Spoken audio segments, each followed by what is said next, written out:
And I now give the floor to the representative of Venezuela. Señor presidente, el tema que se debate hoy sufre de una contradicción estructural causada por sus propios convocantes. Existe un claro contrasentido en plantear la cuestión de la creciente inseguridad alimentaria global mientras se aplican medidas coercitivas unilaterales contra más de 20 países miembros de esta organización que constituyen un tercio de la población del planeta. No es posible proponer soluciones a la crisis alimentaria mundial y al mismo tiempo transgredir la Carta de las Naciones Unidas y el derecho internacional, amenazar la paz y la seguridad internacionales y violar los derechos humanos de pueblos enteros, especialmente el derecho a la alimentación. Señor presidente, las medidas coercitivas unilaterales se constituyen en una planificada y deliberada violación de los derechos humanos y alimentarios. Se trata de una política de agresión que ha sido agravada durante la recesión económica y la emergencia humanitaria globales ocasionada por la COVID-19.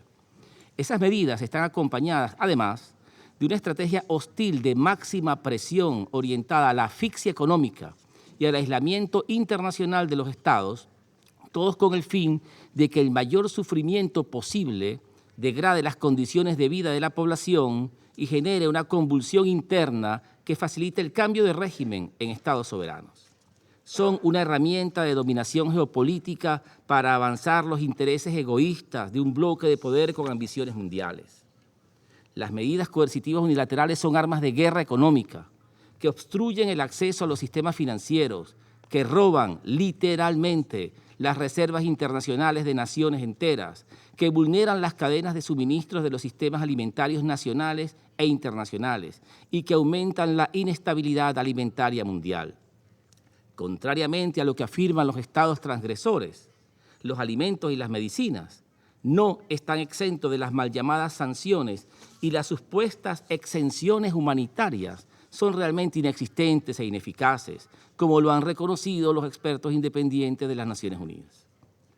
En este contexto, recordamos que la Organización Mundial de la Salud, en su segunda Conferencia Internacional sobre Nutrición, reconoció que, en comillas, el comercio es un elemento fundamental para lograr la seguridad alimentaria y la nutrición para todos a través de un sistema de comercio mundial justo y orientado al mercado. Y reafirmó además que la necesidad de abstenerse de imponer medidas que no se ajustan al derecho internacional, incluida la Carta de las Naciones Unidas, y que pone en peligro la seguridad alimentaria y la nutrición, cierro comillas. Así, queda claro el impacto negativo de las medidas coercitivas unilaterales sobre la seguridad alimentaria mundial. Señor presidente, muchos países pueden contribuir a aumentar la estabilidad de la seguridad alimentaria internacional si se les permitiera desarrollar a plenitud sus capacidades. Venezuela es un ejemplo. El continente africano es otro ejemplo. África es uno de los continentes más vulnerables en la crisis actual y al mismo tiempo posee un enorme potencial productivo que puede liberarse en las condiciones apropiadas. Sin embargo, ese es un plan imposible bajo la opresión de las medidas coercitivas. La realidad es que hoy en África existen al menos 8 países incluidos en la lista de medidas unilaterales de coerción impuestas ilegalmente por el gobierno de los Estados Unidos de América. No es posible promover la lucha contra el hambre y al mismo tiempo castigar las economías de los países más vulnerables para obtener ventajas geopolíticas. Tampoco es posible pretender manifestar preocupación por la seguridad alimentaria cuando al mismo tiempo se desconoce la alimentación como un derecho humano inalienable. Señor presidente, el cambio climático, las crisis económicas, los conflictos armados y la pandemia de la COVID-19 constituyen factores que agudizan la inseguridad alimentaria global. El conflicto en la región de Europa del Este es un nuevo factor perturbador. La respuesta a esta nueva crisis debe ser liberar el potencial productivo alimentario de todo el mundo, así como incrementar el comercio internacional para reducir el riesgo de escasez de alimentos en los próximos meses y años. Sin embargo, en total contradicción con ese propósito, se ha desatado la mayor ola de medidas coercitivas unilaterales desde la Segunda Guerra Mundial. el aislamiento planificado de la Federación Rusa para degradar las condiciones de vida de su pueblo con el objeto de provocar un cambio de régimen es una propuesta inaceptable desde todo punto de vista, sea moral, legal, económico, racional o simplemente humano. Pero peor aún, la coerción ejercida sobre el resto del mundo para impedir el comercio legal con Rusia y sacrificar cruelmente a sus propios pueblos no solo es ilegal, sino que impone riesgos inaceptables a la seguridad alimentaria, social y política de centenares de millones de personas en los países en desarrollo, fundamentalmente. Ese no es el camino para resolver la crisis alimentaria mundial que se avecina.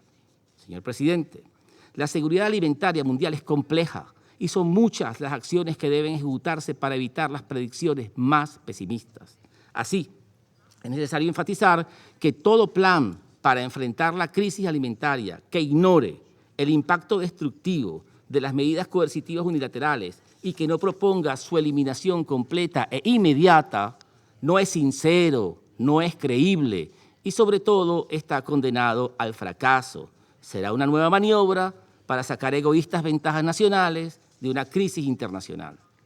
Es por todo lo anterior que desde la República Bolivariana de Venezuela proponemos el levantamiento de las medidas coercitivas unilaterales impuestas ilegalmente contra los miembros de las Naciones Unidas como una acción urgente y que forme parte del plan global que debe adoptarse para enfrentar la crisis alimentaria inminente que todos vamos a sufrir, ya sea por escasez o por inflación.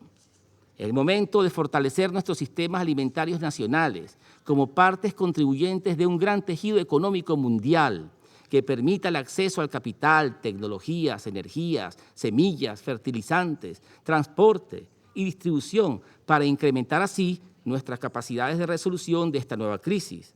Es el momento de la cooperación, de la solidaridad y de la acción conjunta, sin exclusiones, para combatir el hambre en el mundo. Muchas gracias, señor presidente.